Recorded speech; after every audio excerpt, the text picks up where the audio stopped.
Hey everybody, and welcome back to our channel.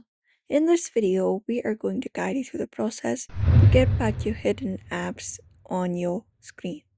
So if you have hidden apps on your screen, let's say if you have some applications available on your home screen, and if you want to unhide those, what you can do is follow up this process. So for that, first of all, let me show you how to hide the applications. For that, basically look out for the three dot in the top right corner and tap on it.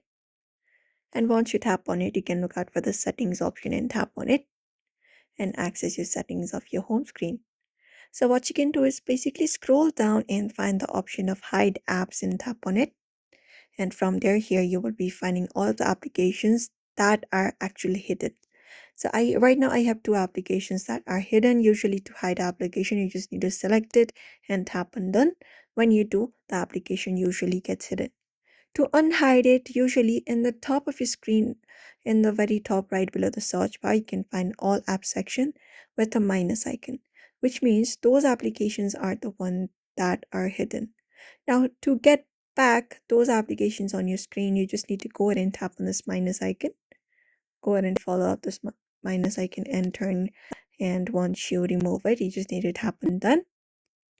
And after you do so, you can head back to your main home screen, and when you go, you'll be finding your hidden apps back again available on your main screen. And that's it. You can just go over and follow up this process. For that, you can just go over and do so, and that is how you basically go ahead and get back your hidden apps. So that is it, everybody. Do not forget to give this video a like and also subscribe for more tips and tutorials, and we'll be seeing you in another video.